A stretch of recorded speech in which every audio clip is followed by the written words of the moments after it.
দিনে জিদানকে সাপোর্ট করে হয়েছিল, বিকজ আমি শুনছিলাম বড়রা আলোচনা করছে যে ধীরে ধীরে জিদান প্লেয়ারটি খুব ভালো খেলছে এবং যখন খেলা দিচ্ছে তোমার বললাম তাহলে ইনিই বিশ্বকাপ জিতবে। তোমার বলছে দেখ গ্রুপ স্টেজ চলছে কিছু বুঝিস ইয়ে করিস না। তখন বড়রাও যারা খেলা দেখছে তারা সাপোর্ট করছে, বলছে হতে পারে, কারণ যেহেতু আমি ছোট তখন আমাকে ওরকম ভাবে বলা হতো, মেবি কথা লেগে গেল। কেমন ভাবো 98টা এমন লেগেছে জিদানে, জিদান থেকে আমি আর বেরোতে পারি।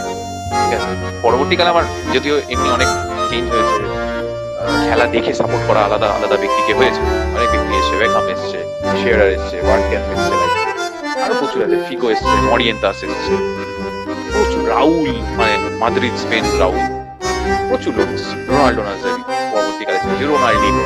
বাট এটাই হচ্ছে আমার লাস্ট স্টেজ, ওই অপত্য ভালোবাসা তো গোল Messi নিয়োবিস they offside.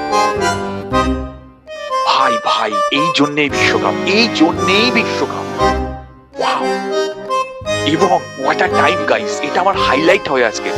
What a time, আমি বলছিলাম না অপত্য শ্রেণী ওই কটা প্লেয়ারের উপরে ছিল, এরপরে আমার একটা ট্রানজিশন চেঞ্জ হয়, প্লেয়ারটার নাম ছিল রোনাল্ডিনো থেকে মেসি।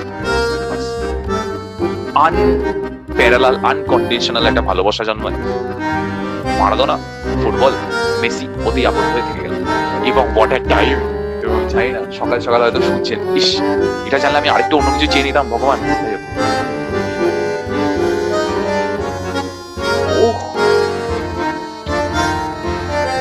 আরে আরে গুড গুড। আচ্ছা লুকাস জিদান আছে গোলে, ভাই এটা আমার হাইলাইট মোমেন্ট জীবন।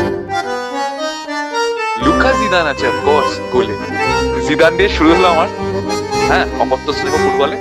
আজকে মেসি ওকে গোল করলে হাতে কোরমাতে শেষ করে দিয়েছে।